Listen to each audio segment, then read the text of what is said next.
दोस्तों, मैं अब इस आगे का पार्ट पढ़ाने जा रहा हूँ। अगर आप इस वीडियो को देख रहे हैं तो इससे पहले का जो वीडियो है इसमें जिसमें स्पंज और इसके जो कैरेक्टरिस्टिक फीचर होते हैं, किस हिसाब से इसको बांटा गया है, वो सारी चीज़ें एक बार और मतलब मेरा पहले वाला वीडियो देख लीजिए, ताकि ये चीज़ें आपको सही तरीके से समझने आ जाएं। यानी अब आगे स्लेंट्रेटा अधिकांश समुद्री स्थल पर और मुक्त तैरने वाले सम्मित प्राणी होते हैं। यानी क्योंकि असम्मित होता है पॉरीपेरा, तो ये कैसे होते हैं? सम्मित वाले प्राणी होते हैं। अधिकांशतः कैसे रहते हैं? समुद्री। ये नाम रहेगा।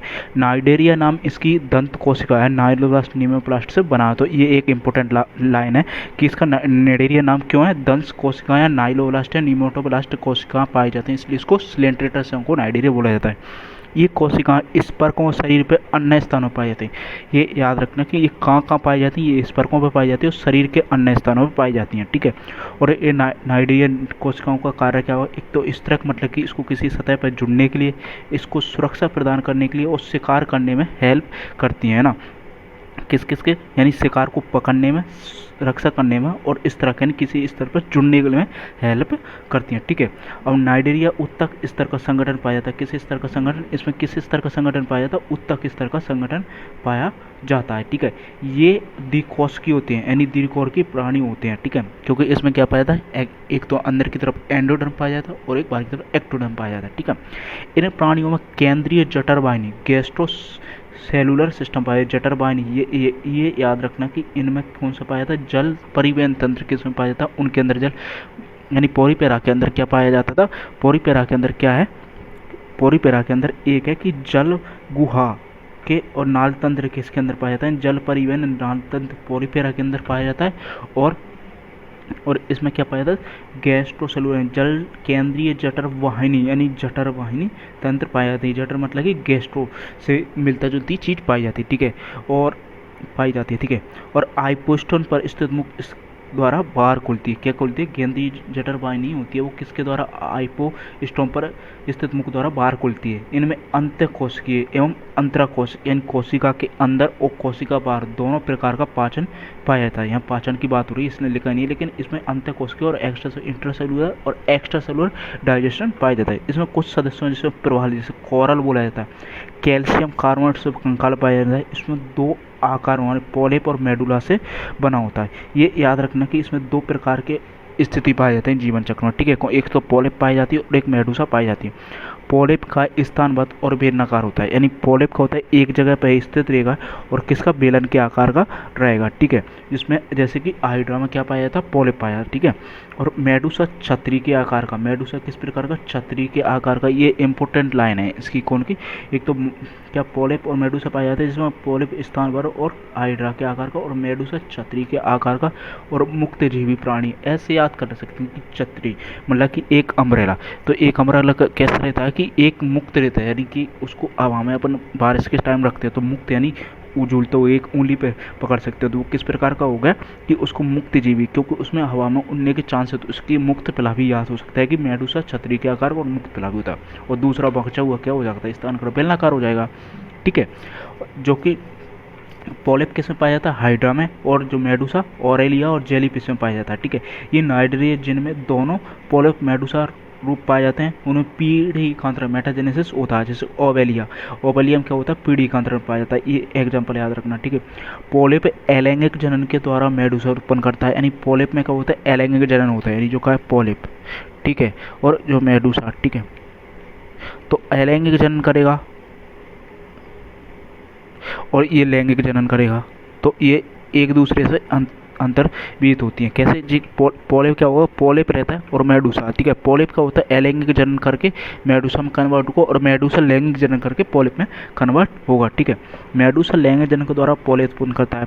और अब इसके उदाहरण कौन कौन से? एक तो ये जो दे रखा है ना कि ये नाइडोब्लास्ट का आर की दृश्य है, तो ये याद रखना कि ये किसका? सिलेंट्रेटा का दे रखा है, यानी सिलेंट्रा के नाइडोब्लास्ट कोशिकाओं का वो दे रखा है कि क्या है ना। और इसमें फाइसिलिया पुर्तगाली युद्ध मानव, एडम्सिया समुद्री एनिमल, पेनिटुल समुद्री पिच, गोनोरिया समुद्री व्यंजन और मैंड्रीन ब्रेन खोला, ये इसके जो एग्जाम्पल हैं वो हर एक मतलब कि जो भी संघ है उसके सारे एग्जाम्पल इंपॉर्टेंट है। और एग्जाम्पल के साथ साथ इसमें क्या है कि इनके कॉमन नाम, जैसे पाइसेलिया का पुर्तगाली युद्ध मानव है, एडम्सिया का समुद्री एनिमल, मेडूसा का समुद्री पिच है, गोनेरिया का समुद्री व्यंजन, ये सारे चीज़ें इंपॉर्टेंट हैं। और ये याद रखना कि देख, एक तो ये डायग्राम दे रखे हैं, पहला ऑरेलिया के मेडूसा का दे रखा है, ठीक है, और एडम्सिया के पॉलिप का दे रखा है, यानी ये दे रखा है, यानी ये देख स्थानबद्ध लग रहा है ना, कि स्थानबद्ध है या इस टाइप से, ये छतरी के समान है। तो ये है कि ये इसमें क्या है, ये उल्टा रख रखा है इसमें, यानी पॉलिप तो ये होना चाहिए और मेडूसा ये होना चाहिए, ठीक है। और संघ, अब आगे का संघ है संघ टीनोपोरा।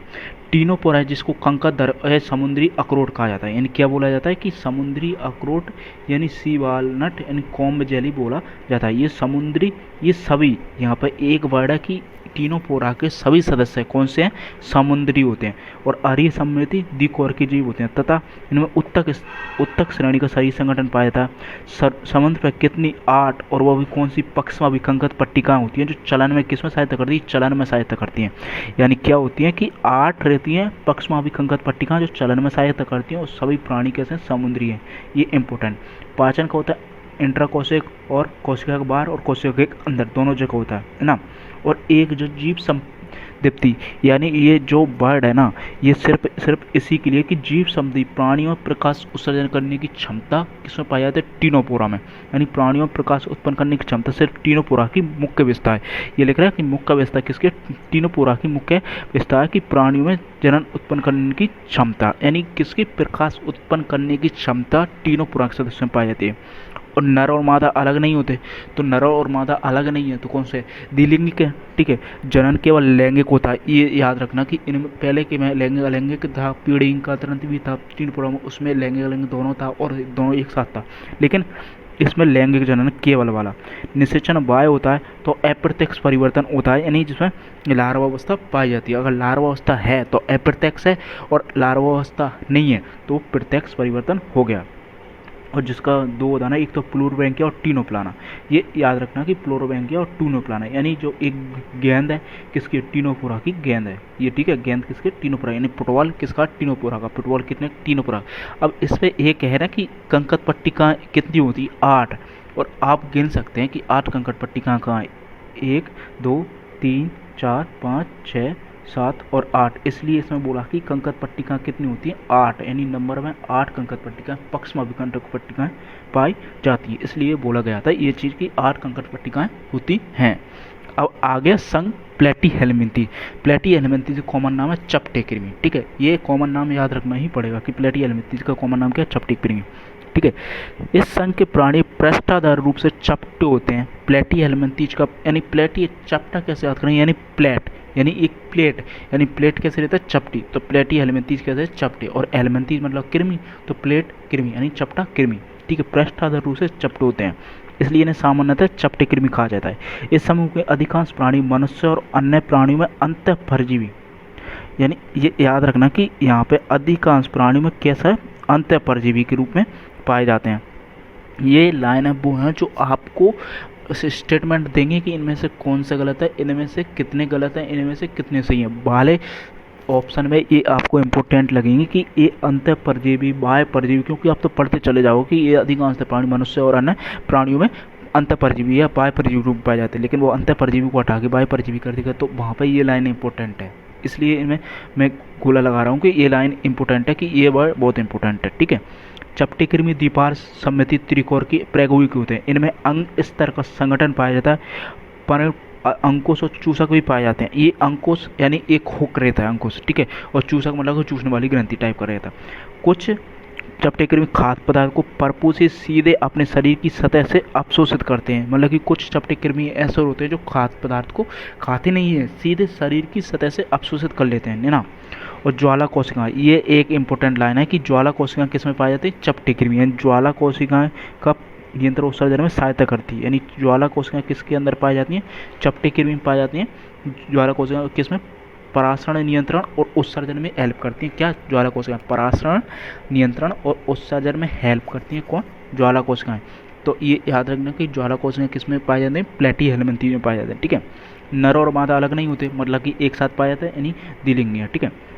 निषेचन कैसा रहता है, आंतरिक निषेचन होता है, जबकि टीनोपोरा में बाह्य निषेचन होता है। ठीक है, परिवर्तन में बहुत सी लार्वावस्थाएं पाई जाती हैं, यानी लार्वावस्था पाई जाती हैं तो एपिर्थेक्स प्ले हो गया। ठीक है, प्लेनेरिया पुनर्वर्धन की असीम क्षमता पाई जाती है, यानी एक तो प्लेनेरिया, ये पूरा प्लेनेरिया अगर इसको काट देना तो इन सभी को एक को नष्ट कर दो। ठीक है, तो ये एक इतना सा पार्ट है ना, वो एक अलग नया प्लेनेरिया बना देगा। इस असीम क्षमता को पुनरुद्भवन बोला गया है ना।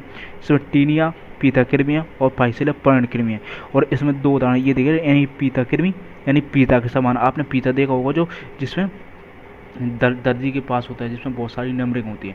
तो इसी हिसाब से मतलब कि एक तो चपटे कृमि है, तो इसमें देख लीजिए अलग अलग कहाँ, तो ये कौन सा है, ये हो गया प्लेनेरिया। क्या हो गया, ये प्लेनेरिया, ये आपका प्लेनेरिया हो गया। ठीक है, तो चपटे कृमि बोला गया प्लेनेरिया, यानी क्या ये प्लेनेरिया है। ठीक है, को पीता कृमि टीनिया, और एक फेसियोला यानी पर्णकृमि, यानी पत्ती के समान स्ट्रक्चर, क्या पर्णकृमि, पत्ती के समान स्ट्रक्चर पर्णकृमि हो गया। अब आगे संघ एस्के एलिमेंथीज यानी गोल कृमि, यानी एस्के एलिमेंथीज मतलब कि एक तो क्या है कि एलिमेंथी लग रहा है मतलब कि किसका है कि एस्के एलिमेंथीज यानी गोल कृमि होता है। एस्के एलिमेंट प्राणी अनुप्रस्थ काट में गोलाकार होते हैं, इसलिए इनको गोल कृमि बोला जाए। ठीक है, ये मुक्तिजीवी जलीय, स्थलीय और पौधे और प्राणियों दोनों में परजीवी के रूप में होते हैं। ये याद रखना कि एस्के एलिमेंथी कृमि, तो कृमि से अपन को क्या समझ में आता है कि ये कैसे हो सकते हैं कि ये भी परजीवी के रूप में होंगे, लेकिन ये क्या है, एक ये है कि ए पॉइंट मुक्त जीवी हो सकते हैं, और जल में भी पाया जाता है और स्थल सभी जगह पाया जाता है, पौधे प्राणी परजीवी के रूप में भी होते हैं। तो ये एक ये पॉइंट याद रखना और एक ये पॉइंट याद रखना, यानी जो दोनों लाइन है कि ये लाइनें पूरी आपको समझ में आ जाएगी, लेकिन ये चीज़ भूलने के चांस रहते हैं कि ये मुक्त जीवी है, जलीय है कि नहीं है, क्योंकि कृमि है तो स्थल पर रहेगा नो डाउट, लेकिन ये जल में भी है और मुक्ति जीवी भी है, तो ये चीज़ याद रखना। ठीक है, अब आ गए ये दीपा सम्मति त्रिकोण की कूट प्रयोग हुई, यानी स्यूडो सीलोम पाई जाती है, यानी पैचेस के रूप में, यानी बीच में ऐसे ऐसे पैचेस पाए जा रहे थे। ठीक है, इस हिसाब से स्यूडो सीलोम होते हैं। इनका शारीरिक संगठन अंग तंत्र होता है, आहार नाल पूर्ण होती है। पूर्ण आहार नाल का मतलब ये है कि मुख और इसका गुदा, यानी मुख और गुदा जी क्या होता है कि अलग अलग, यानी दो छेद पाए जाते हैं, मुख और गुदा क्या होते हैं, दो छेद पाए जाते हैं, इसलिए इसको पूर्ण आहार नाल बोला गया है, पूर्ण आहार नाल। ठीक है, पूर्ण आहार नाल होती है। और पेशीय ग्रसनी पाई जाती है, एक ये याद रखना, पेशीय ग्रसनी। ठीक है, ये पाई जाती है। उत्सर्जन शरीर से बाहर अपशिष्ट पदार्थों को उत्सर्जन रंध्र के द्वारा बाहर निकालती है। ठीक है, और ये नर और मादा एक लिंगीय शरीर होते हैं, और प्राय नर और मादा जिसमें क्या है, प्राय मादा है ना वो नर से बड़ी होती है, मतलब कि हमेशा ये है कि मनुष्य में भी ये होता है कि नर से मादा ऊपर रहती है, तो इस हिसाब से आप याद रख सकते हैं एस्के एलिमेंथीज में कौन बड़ा है कि मनुष्य में कौन बड़ा है, इस हिसाब से आप याद रख सकते हैं। ठीक है, निषेचन कैसा होता है, आंतरिक निषेचन होता है। परिवर्तन प्रत्यक्ष होता है, जिसमें शिशु वैक्स के रूप में समान ही दिखते हैं, और अप्रत्यक्ष लार्वावस्था भी पाई जाती है, यानी दोनों प्रकार का इसमें पाया जाता है, यानी लार्वावस्था भी पाया जाए, अप्रत्यक्ष और प्रत्यक्ष, तो ये याद रखना अप्रत्यक्ष और एक प्रत्यक्ष, यानी अप्रत्यक्ष और प्रत्यक्ष परिवर्तन किस में पाया जाता है, दोनों पाए जा रहे हैं एस्के एलिमेंथीज के अंदर। ठीक है, एस्केरिस यानी गोल कृमि बोला जाता है, बिचूरिया फाइलेरिया कृमि और एनसाइक्लोइड अंकुश कृमि, यानी बिचूरिया देख एस्केरिस को आप यहाँ से याद कर लो, एनसाइक्लोस्टोमा यानी स्टोमा मतलब कि अंकुश कृमि, और फाइलेरिया कृमि तो आपको 12th में भी है ना। और एक ये डायग्राम, ठीक है, कि ये मादा और एक नर, यानी गोल कृमि मादा या एक नर, और ये याद रखना कि इसमें इसकी जो पूंछ ना ये ज़्यादा घूमी हुई है, वो नर है और ये मादा है। तो आप अगर आपको डायग्राम में ऐसा भी दे दिए कि लगभग आपको लगेगा कि यार ये दोनों बराबर कैसे लग रहे हैं, तो बराबर लग रहे हैं, तो उसमें एक ये तो एक इम्पोर्टेंट पॉइंट ही रहेगा कि ये नर का ये हिस्सा है ना क्लोइका वाला बहुत ज़्यादा घूमा रहेगा, जबकि इसका ये प्लेट टाइप का रहेगा।